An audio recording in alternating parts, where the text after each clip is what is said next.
The deal that Silicon Valley companies have long offered consumers is trade your privacy for free stuff, free apps, free services. And that got them a long way for a long time. And as people began to understand how much privacy they were actually giving up and how that privacy could be used against them, for example, for Donald Trump, for example, people got angry about it. And they began to have more resistance. What you see in California is one of the first serious efforts to place a new privacy regulation on Silicon Valley. And in the same way that the environmental movement started in California with laws there on smog and for car emissions, you can see a similar thing happening where it starts in California and moves across the country. But data's not cars, right? I mean, it's not like if you do one thing necessarily in California, you have to do it everywhere, or is it? I mean, could it be that Silicon Valley just kind of said, California could be a little wacky, it's an isolated issue, but they're going to be able to hold the line nationally and in other states? Probably not. Here's why. The playbook for years for Silicon Valley has been, it's too hard to have privacy regulations, it's too bad for business, we can't figure out how to do it, it's going to kill the golden goose. And now they've agreed to it, and also in Europe, as you pointed out. So having put this in place for California, it's actually very easy to flip the switch for every other state.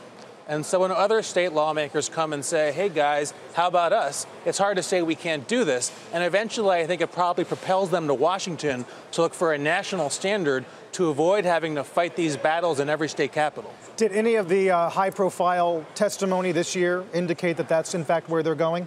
I think it's clear that they're doing that in Washington right now. We're seeing some early reports that the tech industry is pushing to get a regulation in Washington from Republicans who now control the town. And I think the idea there is they can probably get a better deal under a Trump administration than under a future Democratic one. Because the take at the time, as we look at tape of Mark Zuckerberg, for instance, and his sit-down, is that these lawmakers have a long way to go before they get their hands around how data even works.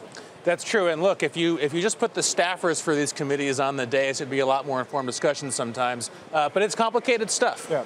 I do think there are people in the legislature and in Congress who understand these issues. Senator Warner, Senator Thune are pretty on top of it. And the question is if there's really the will to do any kind of a basic privacy law in the U.S. We haven't got one. Do you think it looks like Europe? I mean, we talk about California and the laws that have been drafted there.